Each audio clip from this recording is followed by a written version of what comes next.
हमारे साथ उपस्थित हैं पंडित मार्कंडेय सारदे जी। आज फिर इनकी एक पुस्तक का लोकार्पण है। हम लोग उपस्थित हैं हिंदी साहित्य सम्मेलन के प्रांगण में और आज थोड़ी देर में श्री मार्कंडेय सारदे जी की पुस्तक एकलव्य का लोकार्पण है। उसके पहले सौभाग्य से हमारे साथ हैं, हम इनसे जानना चाहेंगे क्या है एकलव्य। एकलव्य एक पौराणिक उपन्यास है। इसमें एकलव्य की वीरता, धीरता और रणांगण में उसकी जो स्थिति है वह स्तुत्य है। सामान्यतः द्रोणाचार्य के साथ आप देखते हैं और अंगूठा कटवाने वाली तक ही बात जानते हैं, लेकिन उसका त्याग कितना बड़ा है और कितना बड़ा वह अभ्यासी है कि अंगूठा कट जाने पर भी मध्यमा और शेष अंगूठा कटने के बाद 4 अंगुलियों के अभ्यास से उसने धनुष संधान का कार्य प्रारंभ रखा और रखा तो रखा, हमेशा के लिए रखा। और उसके बाद भी वह कहीं से कम नहीं पड़ा। वह युद्ध करता रहा, बड़े बड़े युद्धों में वह रहा और हमेशा लड़ता रहा, हमेशा देश के लिए, न्याय के लिए और मित्रता के लिए लड़ता रहा। इसमें तो एक एकलव्य है, लेकिन पूरे एकलव्य के साथ जो घटनाएं हैं महाभारत की, उन घटनाओं को भी एक जगह इकट्ठा किया गया है। और इसके मित्रों में जो पौंड्रक वासुदेव है, वहाँ युद्ध जब द्वारका पर पौंड्रक वासुदेव आक्रमण करता है, यह आक्रमण नहीं करता है, यह पक्षधर नहीं है आक्रमण करने का, लेकिन मित्रता निभाने के कारण ही वह पौंड्रक के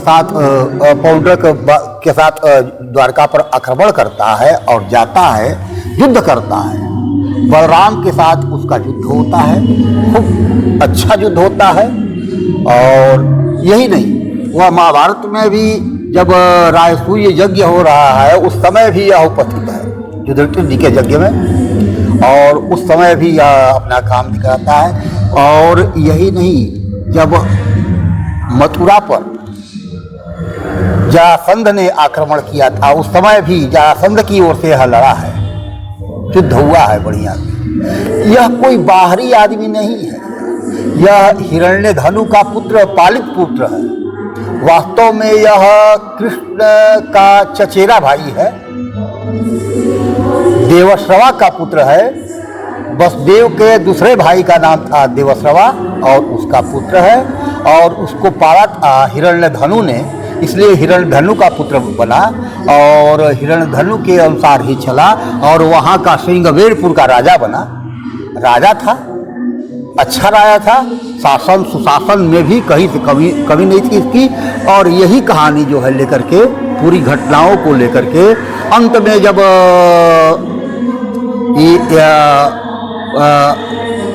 कौरव और पांडवों का युद्ध जब छिड़ता है उस समय जो है राजा आमंत्रण होता है, राजाओं का आमंत्रण होता है। सभी दोनों पक्ष के लोग अपने अपने पक्ष के मित्रों को बुलाते हैं। उसमें एकलव्य के पास कौरव दल के लोग भी जाते हैं और पांडव दल के लोग भी जाते हैं। इसने तटस्थता अपनाई और कहा कि मैं दोनों में किसी की ओर नहीं जाऊंगा, मैं अपना शासन देखूंगा।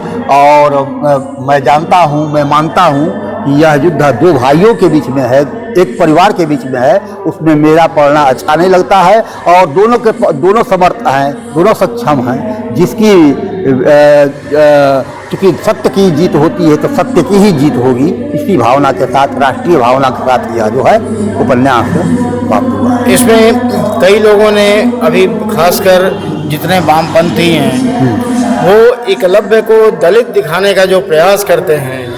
नहीं, दलित तो है नहीं, यह स्पष्ट है। मैंने पहले ही कह दिया कि यह वसुदेव के भाई का लड़का है।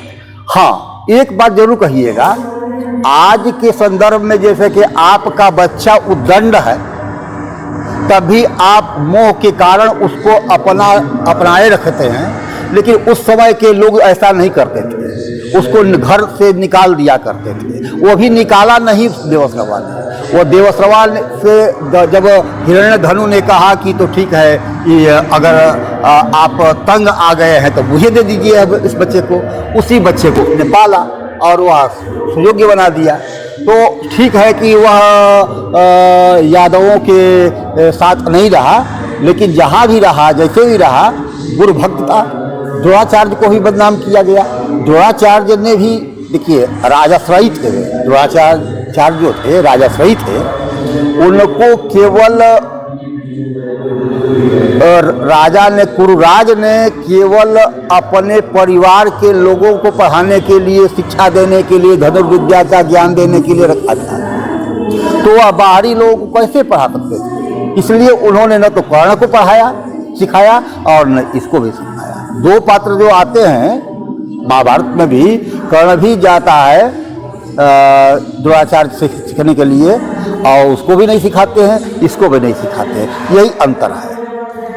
तो ये एकलव्य पुस्तक जो आपकी उपन्यास है, नई उपन्यास है, ये आपकी कितने नंबर की उपन्यास है? नहीं, उपन्यास में तो देखिए अभी तक उपन्यास में राम कहानी चला, एक प्रवचन आया हिंदी में, ये दोनों हिंदी में है। भोजपुरी में एक तारक उपन्यास है और यह चौथा उपन्यास है। अच्छा, चौथा उपन्यास। इसके पहले पुस्तकों की श्रृंखला अगर देखें तो करीब 16 हो गई है पुस्तकों की संख्या। पुस्तकों में 16वीं पुस्तक है ये आपकी। चलिए, आपको बहुत बहुत धन्यवाद, आभार। धन्यवाद। ये, और हम आशा करते हैं कि अब जल्दी ही 16 से 25वें की ओर बढ़ेंगे हम लोग। नहीं तो वो तो क्रम लगा रहता है। मैं विद्यार्थी हूँ, पढ़ना लिखना ही मेरा काम है और मैं पढ़ता लिखता ही रहता हूँ। इससे कभी नहीं, मैं सुबह हुई शाम हुई जिंदगी तमाम हुई, लेकिन वे पढ़ाई में ही तमाम हुई। इसलिए काव्य शास्त्र विनोदेन कालो गच्छत धीमता व्यसनेन च मूर्खाणाम निद्रया कलहेन वा। काव्य शास्त्र के विनोद में विद्वानों का समय बीतता है या विद्यार्थियों का समय बीतता है, और मूर्खों का समय कैसे बीतता है? व्यसन में या निद्रा में या कलह में।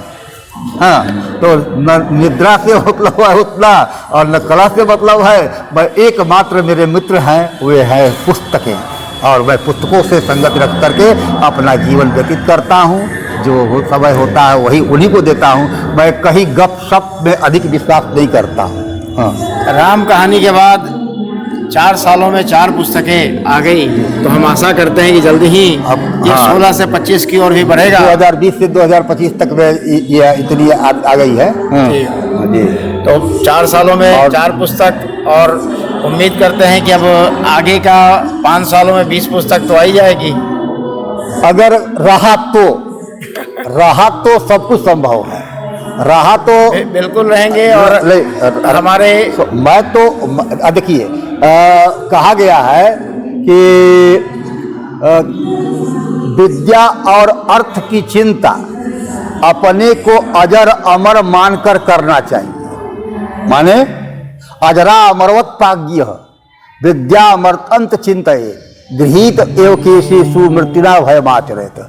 माने मृत्यु सिर पर खड़ी है, यह मान करके धर्म का आचरण कीजिए और अजर अमर मान करके विद्या और अर्थ का चिंतन कीजिए। मैं विद्यार्थी हूँ तो अर्थ की चिंता कम, विद्या की चिंता अधिक करता हूँ, इसलिए एक से एक खोज करता रहता हूँ। मैं जीवन जो है भारतीय संस्कृति को समर्पित कर चुका हूँ और मेरा जीवन का यही लक्ष्य है कि भारतीय संस्कृति समृद्ध हो, और मैं इसीलिए जो भी कर रहा हूँ वह कर रहा हूँ। मैं बाहरी चीज़ें कम लिखता हूँ, कम पढ़ता हूँ। आपका तो पूरा धर्म पे और समाज पे रहता है। भारतीय संस्कृति को ही समर्पित हूँ मैं। जी, बहुत बहुत आभार आपका।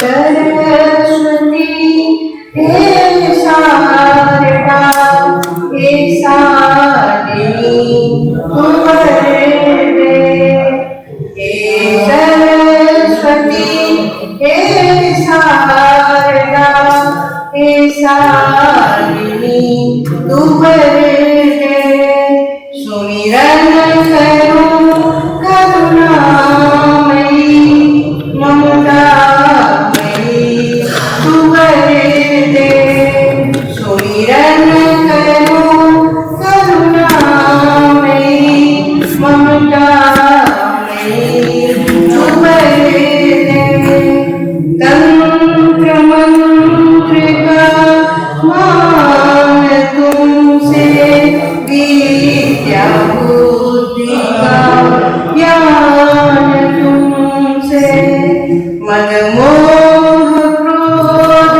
क्रोध मान तुझसे ग्रंथ दे ज्ञान तुझसे तू आदि अनादि अनंत है जीवन सफल तू कर दे हे सद्गुणी सतरूपिणी हे शिवानुजा तुमरे दे हे सद्गुणी सतरूपिणी हे शिवानुजा तुमरे दे शताभिषेकी उत्तम वायुमंडल और मैं बड़े ही सम्मान के साथ बिहार विधानसभा सम्मेलन के उपाध्यक्ष आदरणीय डॉक्टर शुक्ल प्रसाद जी को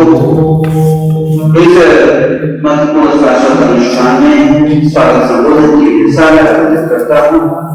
कृपया आदरणीय डॉक्टर शुक्ल प्रसाद जी। बिहार विधानसभा आप सभी का हार्दिक अभिनंदन है। मंच पर विराजमान हमारे राष्ट्रीय अध्यक्ष डॉक्टर अनिल सिंह जी, मॉरिशस से भारत आई की सुप्रसिद्ध लेखिका, गायिका और समाज सेवी राजनेता सरिता बंधु जी,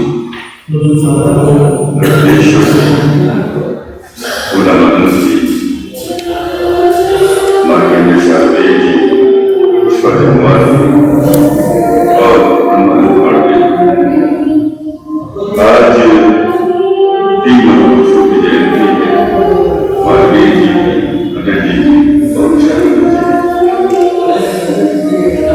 मित्रों, सबके लिए श्रद्धा सुमन अर्पित करता हूँ। मदन मालवीय जी के लिए सूचना है, उसको मैं आपके पास देगा अध्यक्ष जी को भी निवेदन करूंगा कि इसी तरह सुनेंगे और ये काम की बात है। जब मदन मालवीय जी ने 20वीं शताब्दी के प्रारंभ में हिंदी के लिए काम करना शुरू किया, उस समय अंग्रेजों का शासन था भारत में, आप जानते हैं। तो देवनागरी लिपि में हिंदी को प्रसारित करने के लिए उन्होंने संकल्प उठाया था और पंचायत स्तर पर उन्होंने ब्रिटिश हुकूमत को चुनौती देते हुए और हिंदी की मान्यता को लगाते हुए पंचायत स्तर पर देवनागरी लिपि में काम, हिंदी में काम होने लगा। इससे उत्साहित होकर उन्होंने अपने जनपद से हजारों हस्ताक्षर प्राप्त किए और 14 पुस्तकों में, बड़ी बड़ी पुस्तकों में उन हस्ताक्षरों को ब्रिटिश हुकूमत के सामने, जो लोग वहां थे उनके सामने उन्होंने प्रस्तुत किया और ये दबाव बनाया कि निचली अदालत में, पंचायत में इस भाषा का उपयोग हो और होने लगा। ये अध्यक्ष जी बहुत बड़ी बात है कि अगर एक व्यक्ति संकल्प ले ले और चाहे तो आज 100 वर्ष पहले भी वो जितना काम कर सका उससे अधिक काम करेंगे। जो बिहार की साइंस मिल के अध्यक्ष ने बिना उठाया है कि हम राष्ट्र संसार के लिए काम करेंगे।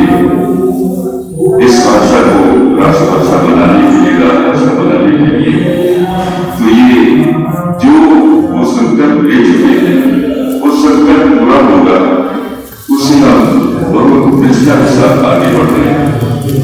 दूसरा मैं निवेदन आपसे ये करना चाहता हूँ कि बिहार राज्य के जितने विश्वविद्यालय हैं, मैं पटना विश्वविद्यालय को पढ़ाता रहा, पटना विश्वविद्यालय के सभी महाविद्यालयों में जो सूचनाएं तैयार बन रही होती है, इससे दुर्भाग्यपूर्ण स्थिति और कुछ भी नहीं हो सकती है।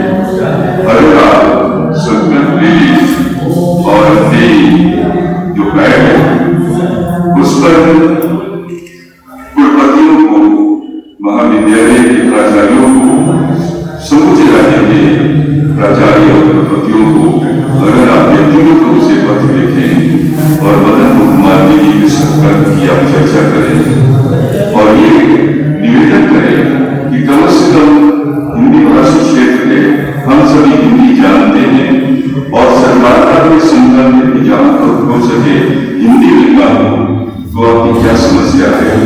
इस रूप में कम से कम अपनी सूचनाएं, अपने जो आदेश है वो हिंदी में दें। चाहे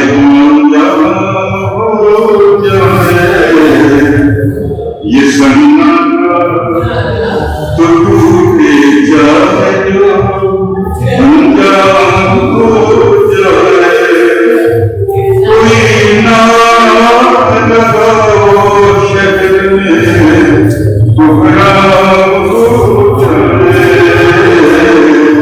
कोई ना लगाओ शहर में कोहराम हो जाए।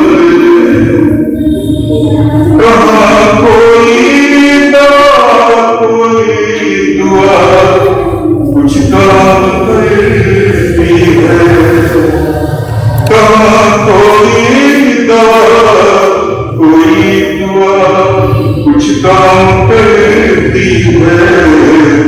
मेरा ये दर्द, मेरी शख्सियत ये नाम हो जाए, मेरा ये दर्द, मैं अपने अहद का खोया हुआ कोई सितारा हूँ, मैं अपने अहद का खोया हुआ कोई सितारा हूँ। जब उठेगी जब सारी जमीन परेशान हो जाए। अवसर है जहाँ राम भाइयों के साथ साक्षात्कार करते हैं, ये वही प्रोग्राम है जहाँ बगल दास में हमारे शिव पूजन सराय आचार्य का जन्म करते, बगल में सूर्यगढ़ है जहाँ के राजा ये राजकरण प्रसाद जी हैं, और हमारी गली आप जानते हैं और सुनार की गली में उसका सुविधा करने तो आप जिस मिट्टी से आ रहे हैं वही पावन मिट्टी है, बहुत ऐतिहासिक, बहुत पौराणिक, और भोजपुर जहाँ राजा भोज की राजधानी है, अभी नौर का किला हट चुका है, उस पर चढ़कर लोग देखिए और बगल में उदार भी है। सही है, तो मैं उस मिट्टी को अपने सर से लगाता हूँ और कहता हूँ कि मेरा नाम शंकर दुबरावी, मैंने नाम रख दिया है, तो लोग मुझे कहते हैं ये शंकर दुबरावी, ये तरह मेरा नाम देख के मैंने कहा कोई कहीं मुझे प्यार से या जैसे दिल करे प्यार से या कैसे, कभी कभी शंकर दुबरावी कहा करेंगे तो मुझे बहुत पसंद आओगे, बहुत पसंद शुभारंभ हो ही गया है अन्वेषण करने की मेरे प्रसाद कुमार जी रचना के साथ प्रस्तुत होंगे। स्वागत है कुमार सम्मानित मंच। आज हम लोग महापुरुषों की जयंती मना रहे हैं। मदन मोहन मालवीय जी के बारे में डॉक्टर प्रसाद जी ने चर्चा की। ऐसे महान विभूति को हम जान रहे हैं। हमारी नई पीढ़ी जो है और आज की पीढ़ी वो उनके बारे में बहुत जानकारी नहीं भूल रहे हैं। बहुत ही अच्छी बात है। अटल जी की जयंती है, अटल बिहारी वाजपेयी जी हमारे प्रधानमंत्री रहे, प्रधानमंत्री के रूप में हमारी पीढ़ी को जानते हैं, लेकिन राष्ट्र के लिए, साहित्य के लिए, हिंदी के लिए उन्होंने उनकी भूमिका क्या रही इसके बारे में हमारी पीढ़ी को बताया नहीं जाता। और इस वजह से भी आज हिंदी के साथ नई पीढ़ी का जुड़ाव नहीं हुआ है, बॉन्डिंग तो होता है, नहीं हुआ है। सबको जानना चाहिए कि अटल जी ने हिंदी को अंतर्राष्ट्रीय पटल पर चर्चित करने के लिए बहुत महत्वपूर्ण भूमिका निभाई। वो प्रधानमंत्री थे, फिर प्रधानमंत्री के से बड़ा हुआ व्यक्तित्व रहा जिसने युवावस्था से लेकर अंत तक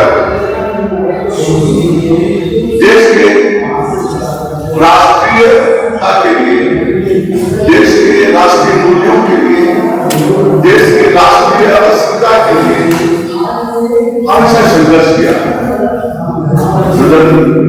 संसद के अंदर भी उनसे ज्यादा खामोशी की जुबान को भी आवाज चाहिए, मौन क्यों चुप है इसका भी जवाब चाहिए, इसका भी जवाब चाहिए। ज्ञान क्यों बना रही हमें आत्म केंद्रित नपुंसक, ज्ञान क्यों बना रही हमें आत्म केंद्रित नपुंसक। साहित्य सृजन को आज इंकरार चाहिए, साहित्य सृजन को आज इंकरार चाहिए। शब्दों के सागर में उतरिए तो पता चलेगा, शब्दों के सागर में उतरिए तो पता चलेगा मर रही संवेदना क्यों, इसका हिसाब चाहिए। मर रही संवेदना क्यों, इसका हिसाब चाहिए। स्त्री विमर्श के आंसुओं से मौसम भी गया, स्त्री विमर्श के आंसुओं से मौसम भी गया है। स्त्रियानी नाम लगा रहे हैं, उन्हें हिजाब चाहिए। स्त्रियानी नाम लगा रहे हैं, उन्हें हिसाब चाहिए, हिजाब चाहिए। अंतर्मन के रबर, अंतर्मन के स्वर अब गहराइयों में जा चुके हैं, अंतर्मन के स्वर अब गहराइयों में जा चुके हैं। बजे अब सितार कैसे, बजे अब सितार कैसे, एक मिज़राब चाहिए। मिज़राब आप लोग जो रहता वो होगा मिज़राब मिलेगी, तो बजे सितार कैसे, एक मिज़राब चाहिए। मस्तिष्क की जुबान पर शब्द बिठा रहे हैं अनुपम, मस्तिष्क भी आत्मा कुछ कह रहे हैं लेकिन मस्तिष्क आती है। मस्तिष्क की जुबान पर शब्द बिठा रहे हैं अनुपम। बहुत बहुत धन्यवाद कुमार अनुपम जी। मुझे दोनों बात हो गया है कि आज इस मंच से आदरणीय मार्कंडेय शारदेय जी की पुस्तक एकलव्य का लोकार्पण होना है और इसके पूर्व की वह पुस्तक लोकार्पण की जाए। मैं आग्रह करता हूँ पुस्तक के लेखक आदरणीय श्री मार्कंडेय शारदेय जी से कृपया वे पधारे और इस कृति की विषय वस्तु पर प्रकाश डालें।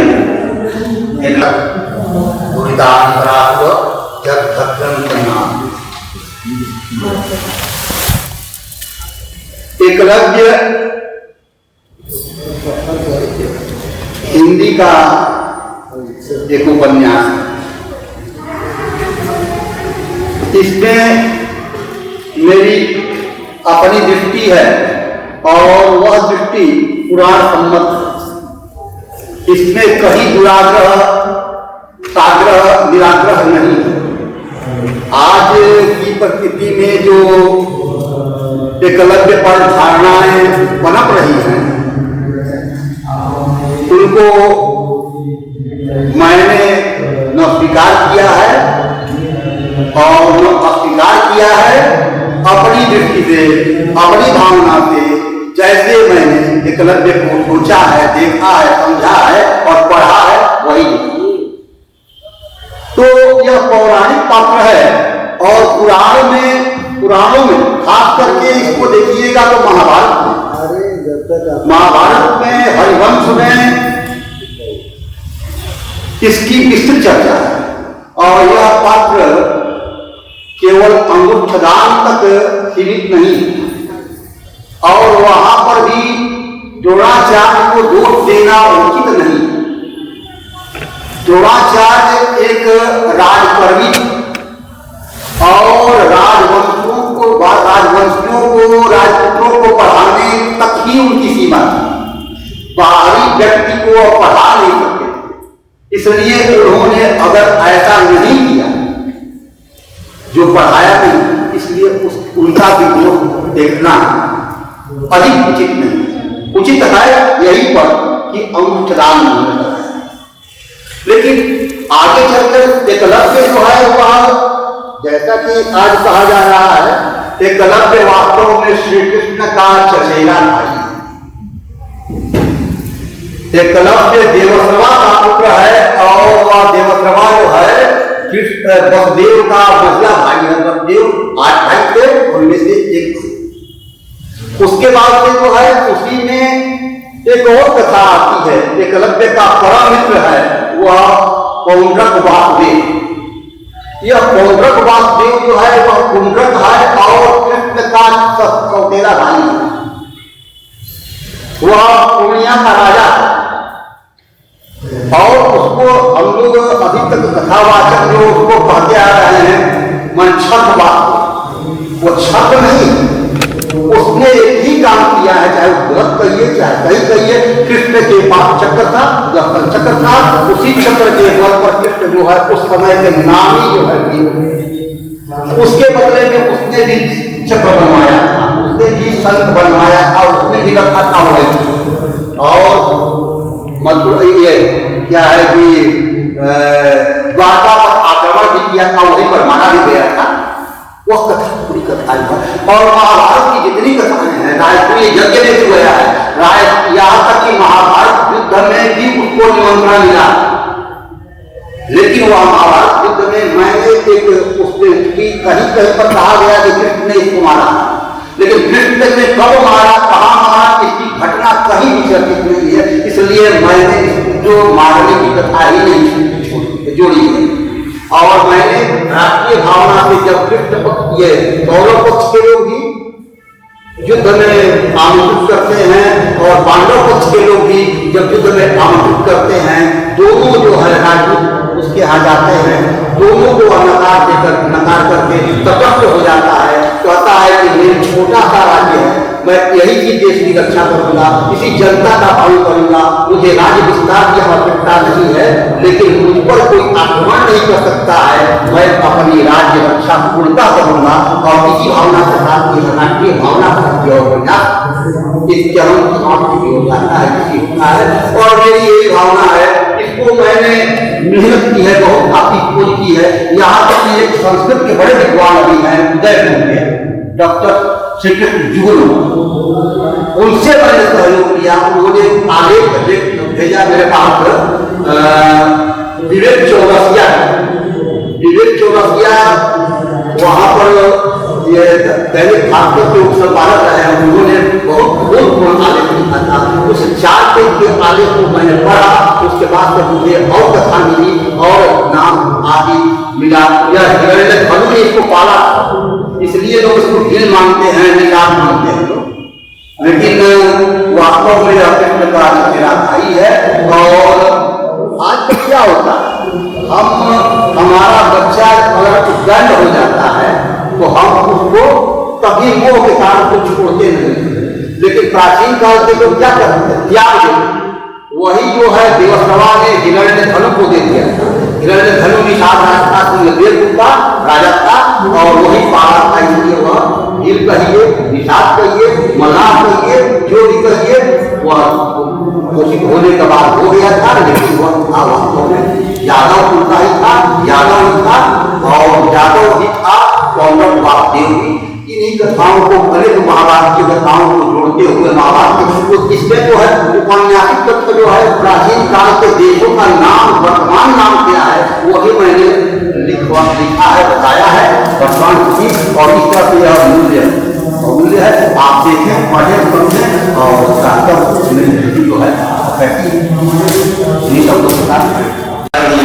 जो है शादी और मेडिकल सर्जन और पुस्तक इसके बारे में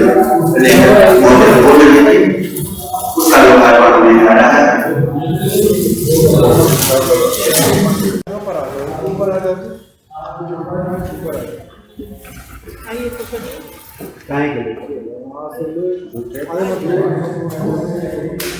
बना विचार के लिए अपने पूरे दिन जीवन दिए हैं एजुकेशन के लिए, शिक्षा के लिए।